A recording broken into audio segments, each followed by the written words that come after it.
우리가 삶을 살다 보면 여러 가지 어려운 상황에 처하기도 합니다. 또한 많은 사람들이 나를 거부하고 나를 지지하던 사람들도 때로는 나를 떠날 때도 있습니다. 반대편에 서는 경우도 이제 경험하기도 합니다.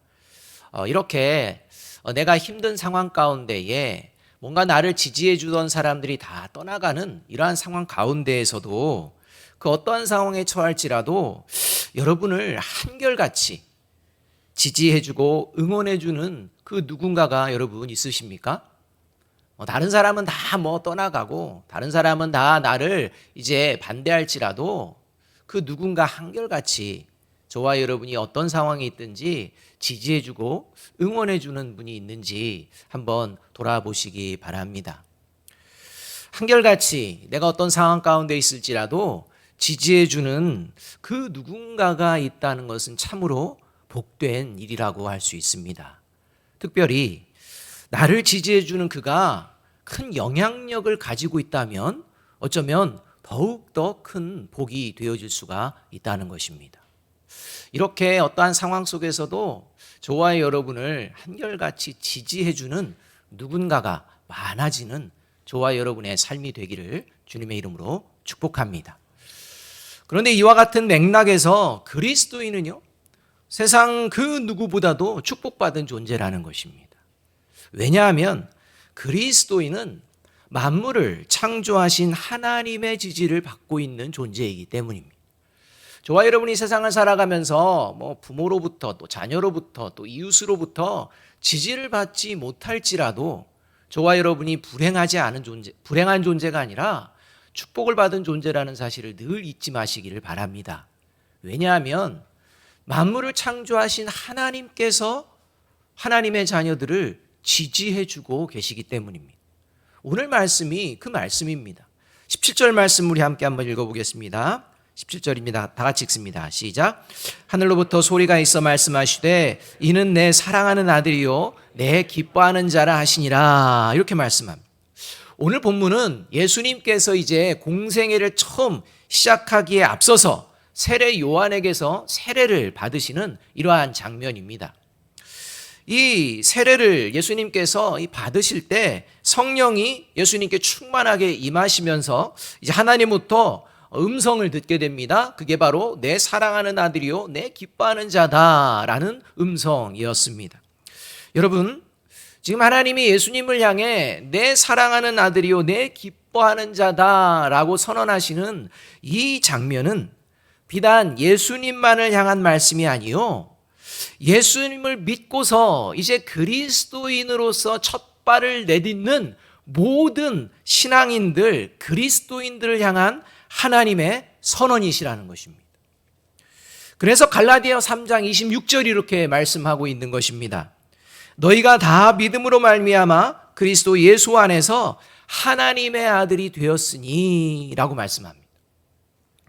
물론 예수 그리스도를 믿는 그리스도인이 모두가 하나님의 아들이 되었다라는 이 말이 그리스도인이 곧 예수님이다라는 말은 절대 아닙니다. 이제 우리가 예수다라고 얘기해서는 안 됩니다. 예수 그리스도를 믿음으로 그리스도인에게 임한 성령으로 말미암아 하나님이 그리스도인을 하나님의 자녀로 삼아 주셨고 지지해 주시고 인정해 주신다는 그 말씀입니다. 그래서 로마서 8장 14절 15절이 이렇게 말씀하고 있는 것입니다. 같이 한번 읽어보겠습니다. 같이 읽습니다. 시작. 무릇 하나님의 영으로 인도함을 받는 사람은 곧 하나님의 아들이라. 너희는 다시 무서워하는 종의 영을 받지 아니하고 양자의 영을 받았으므로 우리가 아빠 아버지라고 부르짖느니라고 말씀하고 있다는 것입니다. 그런데 오늘 본문에서는요, 이 예수님께서 세례 받으신 후에 임하신 이 성령을 특별히 비둘기로 비유하고 있습니다. 성령과 비둘기, 어떤 관계가 있을지 우리가 한번 생각해 보면서 오늘 말씀을 깊이 묵상해 보았으면 좋겠습니다. 성령과 비둘기, 어떤 관계가 있을까요? 먼저 레위기 1장과 5장을 보면요, 하나님께 드리는 제사가 나옵니다. 1장에는 번제와 관련된 게 나오고 5장에서는 속죄제와 관련된 것이 나옵니다. 그런데 이 1장과 5장에서 번제와 속죄제에 대한 말씀이 나올 때 여기서 번제와 속죄제의 제사를 드릴 때 이 가난한 사람들이 하나님께 제물로 드리는 존재가 등장합니다. 이게 날아다니는 짐승 중에 하나가 등장하는데 그게 뭐냐, 바로 비둘기입니다. 뭐 독수리 뭐 이런 거 아니라 비둘기가 이 제사 가운데의 제물로 등장하고 있는 것을 우리가 볼 수 있다는 것입니다. 따라서 오늘 본문에 성령을 비유해서 등장하는 비둘기는 예배와 관련이 되어 있고, 비둘기 같은 성령이 임한 그리스도인은 예배자의 삶을 살아가는 존재라고 말할 수도 있다는 것입니다. 오늘 하나님께 예배드리는 저와 여러분이 예배를 통해 하나님의 사랑하는 아들, 사랑하는 딸, 하나님의 기뻐하는, 하나님이 한결같이 지지하는 자라는 확신을 받는 참된 예배의 자리가 되기를 주님의 이름으로 축복합니다. 자, 그렇다면 하나님이 한결같이 지지해 주시는 성령이 임한 예배자, 이 성령이 임한 예배자는 어떤 예배자를 말하는 것인지 오늘 본문을 통해서 우리가 살펴보면 될 것 같습니다. 특히 서두에도 말씀드렸지만 이 성경에서 이 비둘기를 어떤 의미로 이야기하고 있는지를 돌아보면서 성령을 비둘기로 비유하고 있는 이 장면을 통해 성령이 임한 예배자의 모습이 어떠한 모습인지를 우리가 다시 한번 마음에 새기고 그 모습으로 회복되어지는 그러한 귀한 자리가 되기를 소망합니다. 첫 번째로 이 비둘기 같은 성령이 임한 예배자는 어떤 모습이냐? 순결한 삶을 살아가고자 한다는 것입니다. 비둘기 같은 성령이 임한 예배자는요, 순결한 삶을 살아가고자 힘씁니다. 순결한 삶을 살아가기 위해서는요, 먼저 하나님 앞에서 저와 여러분 자신을 솔직하게 늘 돌아보아야 합니다. 그리고 죄에 얼룩져 있다면 성령의 도우심을 받아 회개함으로 순결함을 회복해야 합니다. 이것이 예배의 자리입니다. 마태복음 10장을 보면 예수님이 제자들에게 그리스도인으로서 세상에서 살아갈 때 그 어떠한 일을 경험할지라도 늘 명심해야 할 그리스도인의 모습 중 하나가 바로 비둘기처럼 순결해야 된다라고 말씀하고 있는 것을 우리가 볼 수 있다는 것입니다. 비둘기처럼 순결하다라는 것이 어떠한 것인지 그 대표적인 모습을 보여주는 존재가 바로 오늘 본문에 등장하는 세례 요한이라고 할 수가 있습니다. 13절과 14절의 말씀을 우리 함께 한번 읽어보겠습니다. 같이 한번 읽어봅니다. 시작. 이때에 예수께서 갈릴리로부터 요단강에 이르러 요한에게 세례를 받으려 하시니 요한이 말려 이르되 내가 당신에게서 세례를 받아야 할 터인데 당신이 내게로 오시나이까? 예수님이 세례 요한에게 세례를 받으시려고 하는 순간에 이 세례 요한은요, 오히려 자신이 예수님께 세례를 받아야 할 존재라면서 예수님이 하시는 이 행동을 제지하고 있는 이런 모습을 우리가 13절과 14절에서 볼 수가 있다는 것입니다. 안 된다는 것입니다. 안 된다는 이유가 어디에 있는지를 우리가 보아야 한다는 것입니다. 여러분, 세례라는 것은 자신이 죄를 지은 죄인임을 솔직하게 인정하고 시인하며 이제 이 죄에서 사함을 얻고 깨끗해지기를 원하는 자들에게 베풀어지는 의식입니다. 이게 세례입니다. 그러니까 세례는 내가 죄인입니다 라고 인정을 하고, 그리고 이 죄에서 내가 깨끗해지기를 원합니다 라고 원하는 그들에게 베풀어지는 것이 세례의 의식이었다는 것입니다. 여전히 지금도 세례는 그러한 의미를 담고 있습니다. 그런데 여러분, 사실 자신이 죄인이고 속죄함을 받기 위해서 이스라엘 백성들에게는요, 이제 실제 세례 요한에게 올 것이 아니라 가야 될 곳이 있습니다. 예루살렘 성전입니다. 그러니까 실제 하나님 앞에서 내가 죄인이고 이 죄에 대해 속죄함을 받기 위해서는 성전에 가서 속죄제를 드리고, 성전에 가서 하나님, 이제는 하나님의 자녀로 다시 한번 살아보렵니다라고 번제를 드리면 그러면 됩니다. 그럼에도 불구하고 지금 이 이스라엘 백성들이 세례 요한을 다시 찾아와 세례를 받겠다는 것입니다. 세례를 다시 받겠다라고 세례 요한을 사람들이 찾아옵니다. 왜일까요? 왜 세례 요한이라는 별명이 붙을 만큼 수많은 사람들이 세례 요한에게 자신의 죄를 시인하고 자신의 죄를 깨끗함을 받기를 원하며 성전이 아닌 이 세례 요한이 있는 광야로 찾아오는 것입니까? 그 이유가 어디에 있을까요? 그것은 바로 당시 예루살렘 성전에서 제사를 드리는 종교 지도자들에게서는 하나님을 향한 순결한 신앙을 발견할 수 없었기 때문일 것입니다. 가면요, 상처만 받고 오는 것입니다. 예배를 제대로 드릴 수가 없는 것입니다. 그래서 공생애를 시작하시자마자 방문한 예루살렘 성전에서 예수님은 이렇게 행동을 하셨던 것입니다. 요한복음 2장 14절과 16절의 말씀입니다. 함께 한번 읽어보겠습니다. 시작.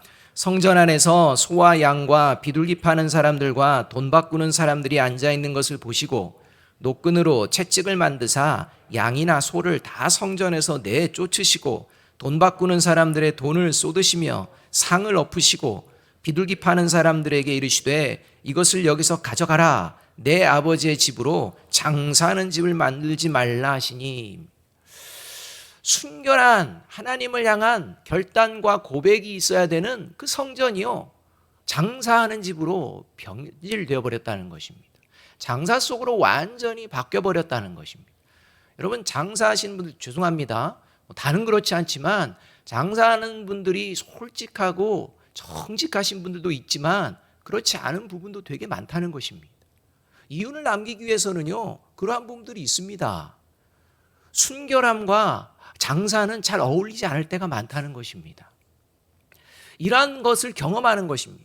성전에 가서 순결함을, 죄사함을 받기를 원하는데 지금 그 죄를 사해주는 그러한 일들을 앞서서 행해야 되는 이러한 종교 지도자들이 이제 죄를 막 짓고 있는 것입니다.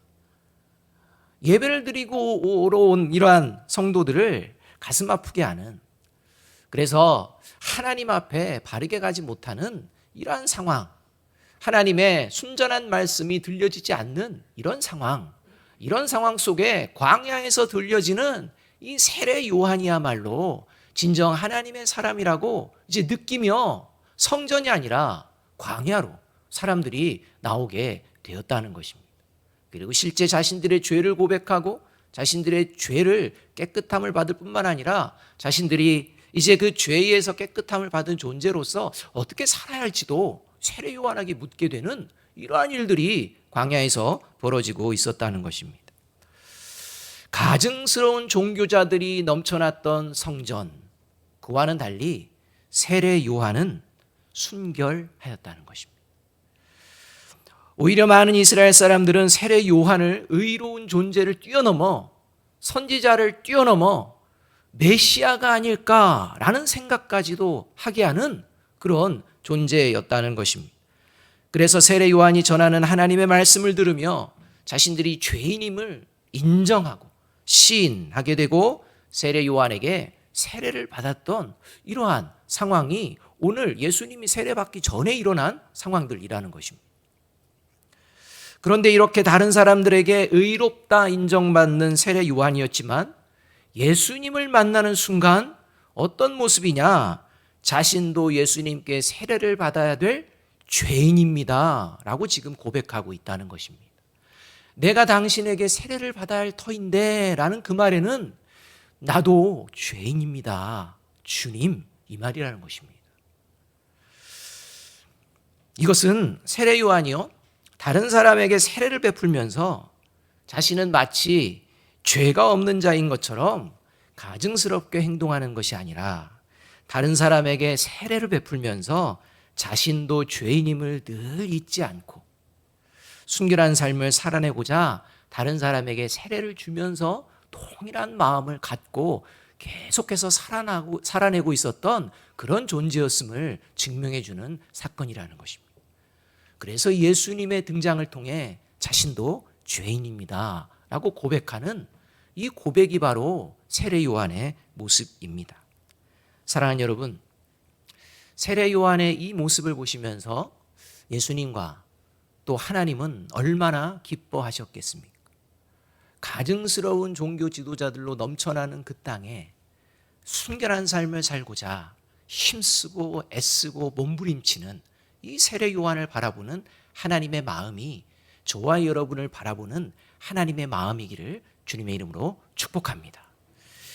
오늘 이 시간 가증스러운 유대 종교 지도자 같은 모습이 아니라 세례 요한처럼 하나님 앞에서 다시 내 자신을 돌아보며 죄가 있다면 바로 회개함으로 순결을 회복하는 저와 여러분이 되기를 주님의 이름으로 축복합니다.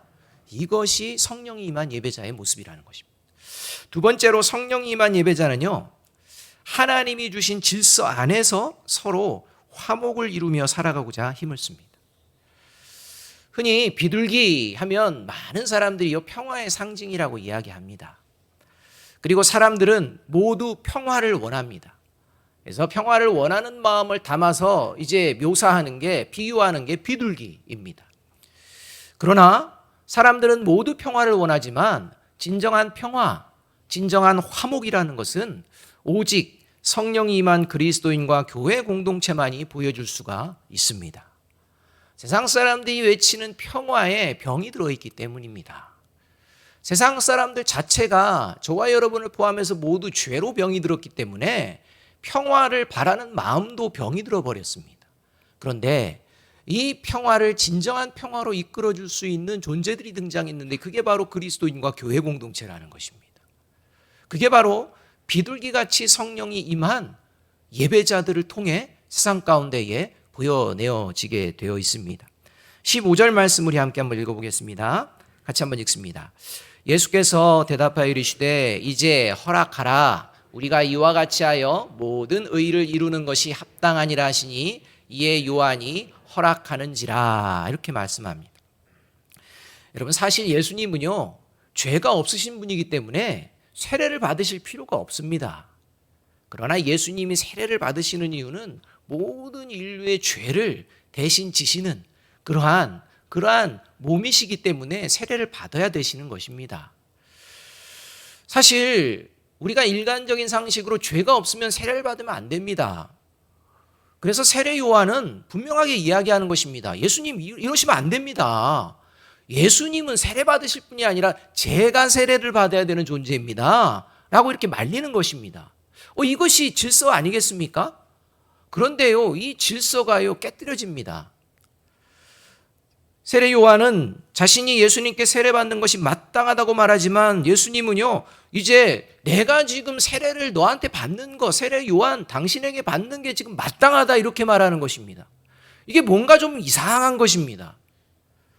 그리고 예수님은 말씀하십니다. 이렇게 해야 모든 의를 이루는 거야. 이게 하나님이 주시는 질서야 라고 말하는 것입니다. 우리가 인간적인 생각으로는요, 예수님이 세례 요한에게 주는 것이 하나님의 질서라고 이야기합니다. 그런데 지금 예수님은 아니야. 그게 아니야. 하나님이 말씀하시는 질서가 실제 질서야 라고 하며 내가 너에게 세례를 주는 게 아니라 세례 요한 너가 내게 지금 세례를 주는 것이 하나님의 질서야 라고 말씀하고 있다는 것입니다. 여러분, 질서 지키는 거 매우 중요하지 않습니까? 여러분, 질서가 깨지면 어떻게 됩니까? 여러분, 교통 질서가 깨지면 어떤 일이 벌어집니까? 사고가 납니다.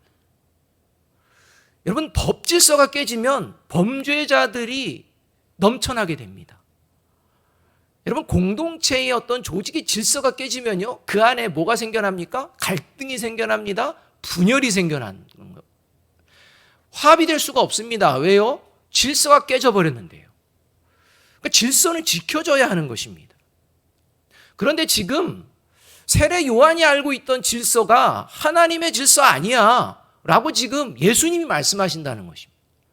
그리고 그 말씀을 들으며 세례 요한은 자기가 가지고 있던 질서의 개념을 내려놓습니다. 그리고 예수님께 세례를 베풉니다. 여러분, 따라서 이 본문을 통해 질서와 관련되어서 저와 여러분이 조금 더 깊이 생각해 보아야 될 것이 있다는 것입니다. 성경에는 지혜에 대한 이야기를 하는데요, 이 지혜가 두 종류가 있다고 합니다. 하나는 하나님으로부터 오는 하나님의 지혜가 있고, 하나는 세속적인 세상 사람들이 만들어 놓고 생각하는 지혜가 있다고 합니다. 이걸 세상의 지혜라고 말합니다. 사람의 지혜라고 말합니다. 그러니까 우리는 지혜가 있습니다. 그런데요, 누군가에게는 하나님의 지혜가 있고 누군가에게는 세상의 지혜, 사람의 지혜로 살아간다는 것입니다. 여러분, 이와 같이 질서도 마찬가지입니다. 우리가 다 질서를 이야기합니다. 그런데 질서 역시 하나님의 질서가 있고 세속적인 세상의 질서가 있다는 것입니다. 대부분의 사람들은요, 세속적인 세상의 질서에 익숙해져 있습니다. 그리고 그것을 질서라고 생각하며 살아갈 때가 많다는 것입니다. 그러나 그리스도인은 세상의 질서를 따르는 존재가 아니라 하나님의 질서를 따르는 존재입니다. 세속적인 세상의 질서를 다른 말로 표현하면 그건 뭐냐? 계급의식으로 이루어진 질서라고 할 수 있을 것입니다. 질서를 지킵니다. 질서를 지켜야 된다고 합니다. 이게 질서라고 이야기합니다. 그런데 그 저변에 깔려있는 질서의 핵심에 뭐가 담겨 있느냐? 계급의식이 담겨 있습니다. 그래서 클래스를 이야기합니다. 나의 클래스는 뭐 이런 식의 얘기. 클래스가 뭡니까? 계급을 이야기하는 것입니다. 여러분, 하나님의 질서가요, 서로를 존중하는 것을 기본으로 한다면 계급의식으로 이루어진 질서는 서로를 차별하는 것을 기본으로 삼습니다. 그래서 하나님의 질서는요, 진정한 평화를 이루어가는 질서가 되지만 계급의식으로 이루어진 질서는요, 평화를 외치지만 그 평화는 공허한 구호만 되고 실제 인간의 만들어 놓은 계급의식에서 만들어진 질서 속에서는 끊임없는 갈등과 분열이 일어나게 되어 있다는 것입니다. 왜 세상이 전쟁과 갈등과 분열이 끊어지지 않느냐고요? 철저하게 사단에게 미혹되어 계급의식들에 사로잡혀 있기 때문입니다.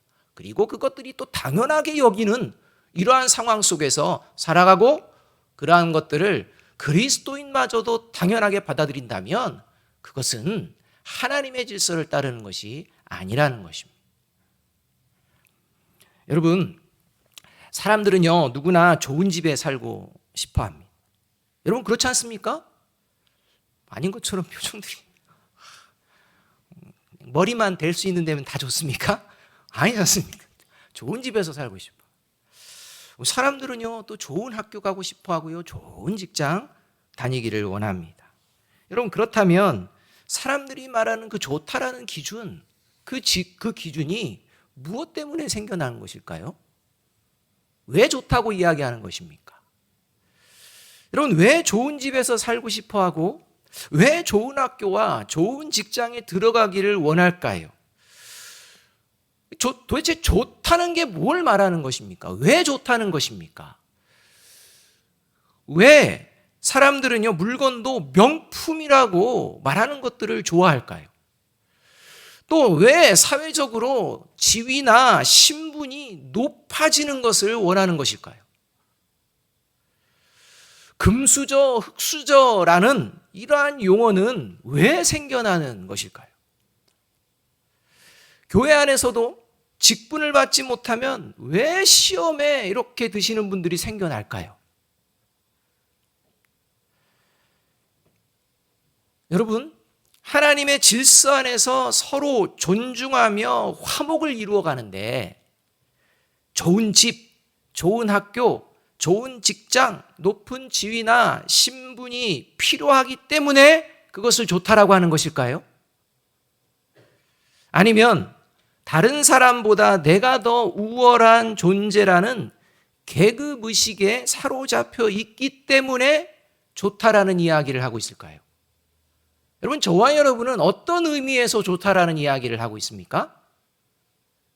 저와 여러분이 하나님의 질서 안에서 서로를 존중하고 화목을 이루어가기 위한 것이라면 괜찮습니다. 당연히 그렇게 해야 됩니다. 그러나 그것이 아니라면 저와 여러분도 어느덧 계급의식이라는 세상이 이야기하는 하나님이 절대 기뻐하시지 않는 그러한 변질된 질서 가운데 그걸 질서라고 생각한다는 것입니다.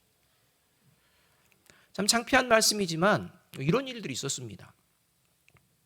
노회에서 이제 목사고시 합격한 목사님들을 안수하는 안수식이 예정되어 있었습니다. 그런데 이 안수식 때문에 노회가 열리지를 못하고 사고 노회가 되어버렸습니다. 2년이 넘도록 노회가 모이지를 못했습니다. 그 이유는 딱 한 가지입니다. 노회장이 이 목사 안수식에서 이 목사 안수를 주례하게 되는데, 집례하고 주례를 하게 되는데, 그 당시에 노회장님이 장로님이신 겁니다. 목사 안수를 받게 될 목사 후보생들이 노회장으로 섬기시던 장로님이 목사 안수식을 하는 것 받지 못하겠다 거부했기 때문에. 어떻게 목사가 장로에게 안수를 받느냐? 그건 질서가 아니다. 이거 가지고 이제 막 문제가 커지게 된 것입니다. 장로님들은 뭐가 그게 대수냐라고 하면 또 이야기합니다. 서로 이제 막 극단의 대결을 하게 돼서 사고노회가 되어버렸습니다. 이 교회에서 그것도 하나님의 말씀을 따르며 섬기겠다는 장로 직분을 가진 목사와 장로들 사이에서 벌어진 일이라는 것입니다. 여러분, 이런 생각이 어디서부터 나오는 것입니까? 계급의식입니다. 높고 낮음입니다. 또 이런 생각이 왜 사고 노예로까지 되는 것입니까? 서로 존중하려고 하지 않습니다. 여러분, 장로님들이 목사님들을 조금 존중하고 또 목사님이 장로님들을 존중했다면 문제없이 해결될 수 있습니다. 근데 서로 존중하지 않는 것입니다. 네가 높아? 우리도 같은 장로야. 뭔 소리야, 장로라도 장로하고 목사 같아? 이런 겁니다. 존중이 없는 것입니다. 여러분, 이 이면에 깊이 뿌리 박힌 이 계급의식이라는 거, 이것이 교회를 어지럽게 합니다. 여러분, 교회 안에 직분이 계급입니까?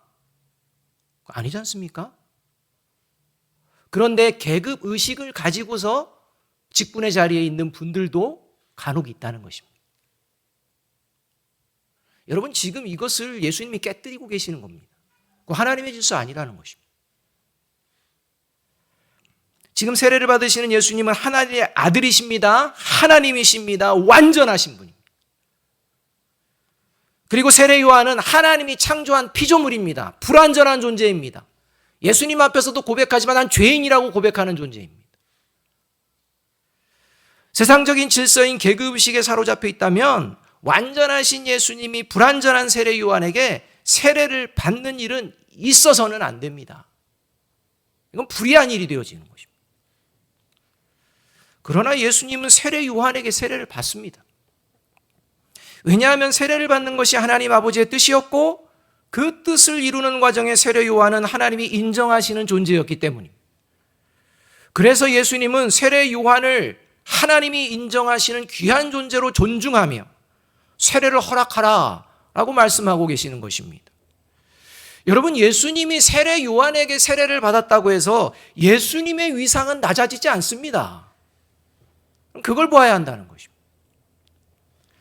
세례 요한 역시 하나님의 질서를 따라 세상의 질서의 개념으로 보면 이건 있을 수가 없는 일이라고 하지만 이게 하나님의 뜻이요 하나님의 질서라는 예수님의 말씀을 따라 이제 세례를 예수님께 베풀지만 여전히 예수님을 하나님의 아들로 존중하고 경외하는 마음은 변치 않았다는 것입니다.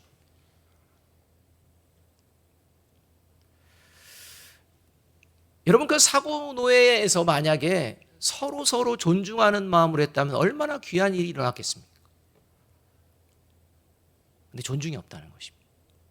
하나님의 뜻이 무엇인지 화목하기를 원하는 하나님의 뜻은 사라져버립니다. 그리고 자기들이 더 높다라는 이러한 모습이 지금 우리 한국 교회의 현실 가운데에 있다는 것입니다. 그것을 이미 2000년 전에 종교 지도자들이 보여줬다는 것입니다. 예수님, 네가 뭔데? 라는 것. 우리처럼 많이 배웠느냐? 뭐 이러면서 말입니다. 사랑하는 여러분, 하나님의 질서 안에 있을 때 진정한 화목이 이루어집니다. 세속적인 세상의 질서인 계급의식은 화목이 아닌 갈등과 분열을 일으킬 뿐입니다. 더 나아가 계급의식에 사로잡혀 살아가는 존재는 결코 하나님과도 화목을 이루지 못하고 영원한 심판에 이르게 됩니다. 이것을 깨닫고 세상이 이야기하는 질서를 내 안에 새기는 것이 아니라 하나님이 말씀하시는 화목의 질서를 하나님의 말씀에 따라 세워가는 저와 여러분이 되기를 주님의 이름으로 축복합니다. 그래서 마태복음 5장 9절은 이렇게 말씀하고 있는 것입니다. 같이 한번 읽어보겠습니다. 시작. 화평하게 하는 자는 복이 있나니 그들이 하나님의 아들이라 일컬음을 받을 것이며. 세 번째로 성령이 임한 예배자는요, 죄와 사망의 권세에서 구원받았다는 것으로 만족하는 존재가 아니라 이제는 세상에 소망을 보여주며 살아내는 존재라는 것입니다. 그냥 구원받았으니 됐다가 아니라 이제는 이 구원이 얼마나 귀한 것인지 세상에 진정한 소망을 보여주기 위해서 살아간다는 것입니다. 이게 성령이 임한 예배자의 모습입니다. 16절 말씀 함께 한번 읽어보겠습니다. 같이 읽습니다. 시작. 예수께서 세례를 받으시고 곧 물에서 올라오실새 하늘이 열리고 하나님의 성령이 비둘기같이 내려 자기 위에 임하심을 보시더니. 16절은 예수님이 물에 잠기셨다가 다시 물 위로 올라오는 이 세례를 받으시는 장면입니다. 물에 잠겼다라는 것은 이제 죽었다는 이야기요, 다시 물로 올라오셨다라는 것은 다시 살아나셨다는 것입니다. 이 다시 물에 잠긴다는 것은 이 사망의 권세에 속하지 않았다는 것이요, 이제는 물로 올라오면서 이제는 사망의 권세는 다 사라지고 영원한 생명의 새 창조의 역사가 일어났음을 이제 보여주는 것이 바로 이 예수님께서 물에서 잠기셨다가 올라오시는 장면입니다. 이 장면을 통해 예수님이 물에 올라오시는 이것은 예수 그리스도의 부활을 의미합니다. 이제 이 예수 그리스도의 부활을 통해 예수 그리스도를 믿는 모든 자들은 새롭게 창조된 존재인 줄로 믿습니다. 이것이 세례 과정 가운데 벌어지는 사건이라는 것입니다.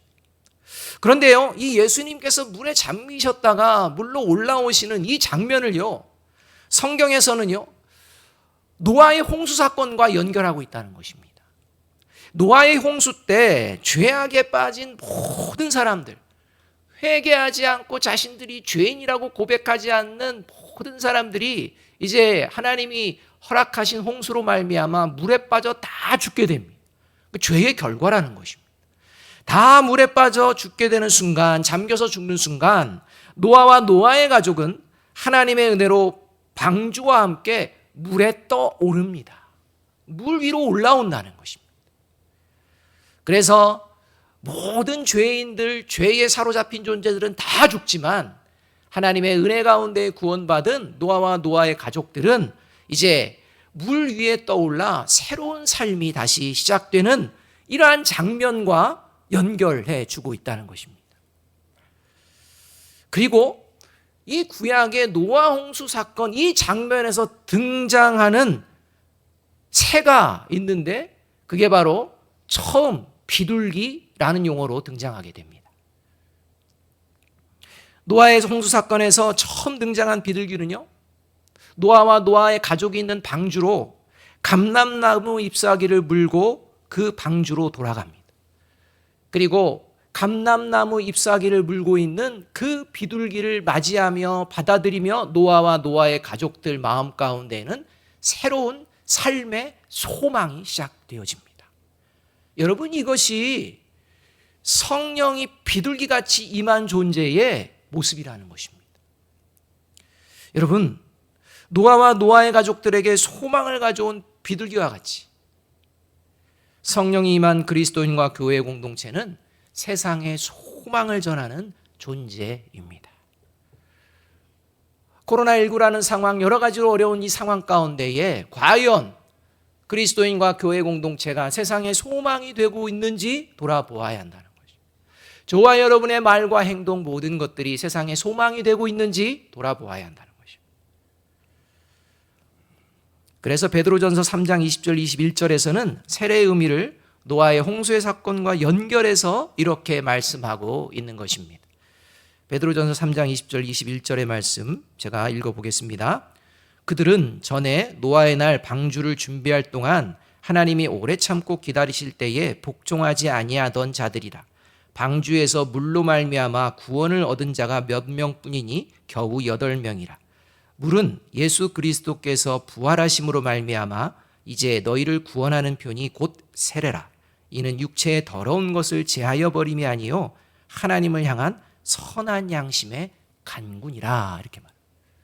특별히 21절은요 분명하게 이야기합니다. 하반절에서 세례라는 것은 육체의 더러운 것을 제하여 버림이 아니요 하나님을 향한 선한 양심의 간구다라고 말씀하고 있습니다. 여러분, 세례라는 것이 단순히 더러워진 육체를 깨끗이 씻는 목욕과 같은, 또는 단순히 죄로 얼룩진 우리들의 이 죄가 용서함을 받는 것, 이것에만 머무는 것이 아니라는 것입니다. 세례는 단순히 죄의 용서만을 받는 그러한 기능이 아니라 예수님과의 부활과 더불어 새로운 생명을 가진 하나님의 아들과 하나님의 딸로서 하나님을 가까이 하고자 하는 그 마음으로 하나님의 선하심을 닮아가는 존재가 되어지는 것, 이것이 바로 세례라는 것입니다. 사랑하는 여러분, 성령이 임한 그리스도인과 공동체를 통해 죄로 얼룩진 세상은 순결함이 무엇인지, 진정한 화목이 무엇인지, 그리고 영원한 소망이 무엇인지 보게 될 것입니다. 그리고 이러한 삶을 세상 가운데에 살아낼 것을 결단하는 예배자를 향해 하나님은 스바냐 3장 17절에서 이렇게 말씀하십니다. 우리 함께 이 말씀 읽습니다. 시작. 너의 하나님 여호와가 너희 가운데에 계시니 그는 구원을 베푸실 전능자이시라. 그가 너로 말미암아 기쁨을 이기지 못하시며 너를 잠잠히 사랑하시며 너로 말미암아 즐거이 부르며 기뻐하시리라 하리라.